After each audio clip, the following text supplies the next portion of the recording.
প্রবল দুর্যোগের ঘনঘটা বঙ্গের আকাশে। বজ্র বিদ্যুৎ সহ ঝড় বৃষ্টির সম্ভাবনা, সতর্কতা জারি হাওয়া অফিসের। প্রবল দুর্যোগের ঘনঘটা বঙ্গের আকাশে। ভয়ঙ্কর বৃষ্টির সম্ভাবনা দক্ষিণবঙ্গের জেলায় জেলায়। আপাতত রেহাই নেই কালবৈশাখী শিলাবৃষ্টির হাত থেকে। কতদিন চলবে এই দুর্যোগ, কি বলছে হাওয়া অফিস? আসুন জেনে নি হাওয়া অফিসের নতুন আপডেট। একের পর এক দুর্যোগের ঘনঘটা বঙ্গের আকাশে।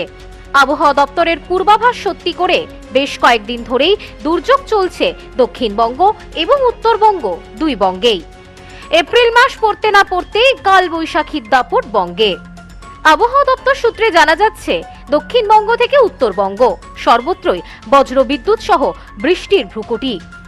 উত্তর পশ্চিম উত্তরপ্রদেশ থেকে মণিপুর পর্যন্ত একটি বিস্তৃত নিম্নচাপ অক্ষরেখা অবস্থান করছে, যা সরাসরি উত্তরবঙ্গের ওপর দিয়ে গিয়েছে। এই অক্ষরেখার প্রভাবে বঙ্গোপসাগর থেকে প্রচুর পরিমাণে জলীয় বাষ্প রাজ্যের বায়ুমণ্ডলে প্রবেশ করছে। এই জলীয় বাষ্প থেকেই তৈরি হচ্ছে বিশালাকার বজ্রগর্ভ মেঘ, যা বৃষ্টির প্রধান কারণ। এছাড়াও ছত্তিশগড় এবং তৎসংলগ্ন এলাকায় একটি ঘূর্ণাবর্ত সক্রিয় রয়েছে। এই জোড়া ফলায় রাজ্য জুড়ে বৃষ্টির অনুকূল পরিবেশ তৈরি হয়েছে। গত বুধবার থেকে বঙ্গজুড়ে শুরু হয়েছে ঝড় বৃষ্টি। গতকাল অর্থাৎ বৃহস্পতিবার রাতভর বৃষ্টিতে ভিজেছে তিলোত্তমা। আজ ভোরে বৃষ্টির তীব্রতা বাড়ে, কখনো ঝমঝমিয়ে আবার কখনো ইলশেগুড়ি বৃষ্টিতে ভিজেছে শহর। বৃষ্টির প্রভাবে কলকাতায় এক ধাক্কায় সর্বনিম্ন তাপমাত্রা স্বাভাবিকের থেকে 3.9 ডিগ্রি সেলসিয়াস কমে গিয়েছে, যা চৈত্র বৈশাখের গরমের হাত থেকে মানুষকে রেহাই দিয়েছে।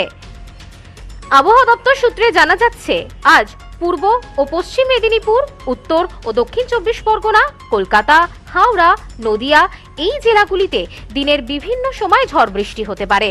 শুধু বৃষ্টি নয়, এর সঙ্গে ঘন্টায় 30 থেকে 40 কিলোমিটার বেগে বইবে দমকা ঝোড়ো হাওয়া।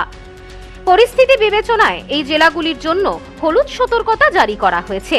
এছাড়াও বাকি জেলাগুলিতে হালকা থেকে মাঝারি বৃষ্টির সম্ভাবনা রয়েছে, সেই সাথে বইবে ঝোড়ো হাওয়া। এমন দুর্যোগপূর্ণ আবহাওয়ার কারণে মৎস্যজীবীদেরকে সতর্ক করা হয়েছে। সেই সাথে হাওয়া অফিস সতর্ক করেছে সমুদ্র তীরবর্তী এবং উপকূলবর্তী এলাকার মানুষদেরকে। শুধুমাত্র দক্ষিণবঙ্গ নয়, উত্তরবঙ্গেও একই পরিস্থিতি। দার্জিলিং, জলপাইগুড়ি, কালিম্পং, কোচবিহার ও আলিপুরদুয়ার জেলায় হালকা থেকে মাঝারি বৃষ্টির সম্ভাবনা রয়েছে। এছাড়াও এই সব এলাকায় 40 থেকে 50 কিলোমিটার বেগে ঝোড়ো হাওয়া বইতে পারে বলে পূর্বাভাস দেওয়া হয়েছে। এখানেও হলুদ সতর্কতা জারি করেছে আবহাওয়া দপ্তর। আলিপুর আবহাওয়া দপ্তরের অধিকর্তা হাবিবুর রহমান জানিয়েছেন, আগামী 24 ঘন্টা পর্যন্ত এমনই দুর্যোগপূর্ণ আবহাওয়া থাকবে দক্ষিণবঙ্গের সব জেলাতেই।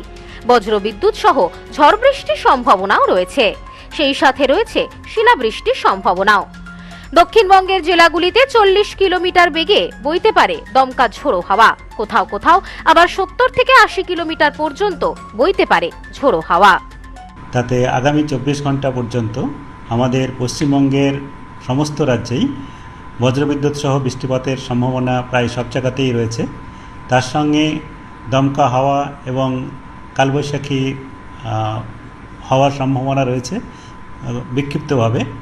কোথাও কোথাও দমকা হাওয়ার গতিবেগ 60 থেকে 70 এবং 80 কিলোমিটার পর্যন্ত হতে পারে আমাদের দক্ষিণবঙ্গের কয়েকটা জেলায়, মূলত বীরভূম, পূর্ব পশ্চিম বর্ধমান, হাওড়া, হুগলি, বাঁকুড়া, উত্তর 24 পরগনা এবং বাকি জেলাগুলোতেও থাকবে এরকমই 50 থেকে 60 কিলোমিটার পর্যন্ত হতে পারে। এবং তার সঙ্গে সঙ্গে দক্ষিণবঙ্গের আগামী 24 ঘন্টার মধ্যে কিছু জেলায় ভারী বৃষ্টিও হতে পারে, যেমন আমাদের পূর্ব বর্ধমান, হুগলি, উত্তর 24 পরগনা এগুলোতে বেশি সম্ভাবনা, এবং শিলাবৃষ্টিও সম্ভাবনা রয়েছে আমাদের বীরভূম এবং পশ্চিম বর্ধমান জেলাতে, পার্শ্ববর্তী বীরভূম, বাঁকুড়াতেও কিছুটা সম্ভাবনা রয়েছে। Bureau report, news no man's land, Kolkata.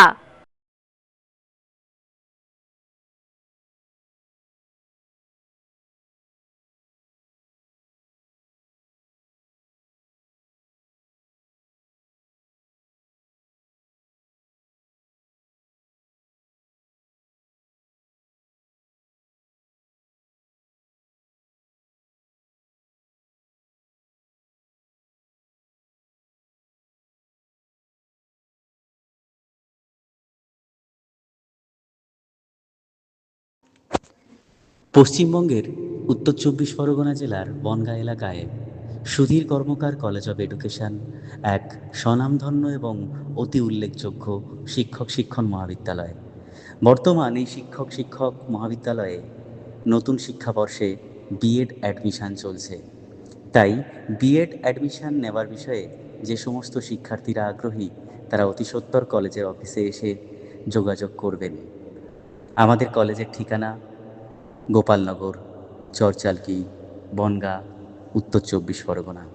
Pin নম্বর 743235।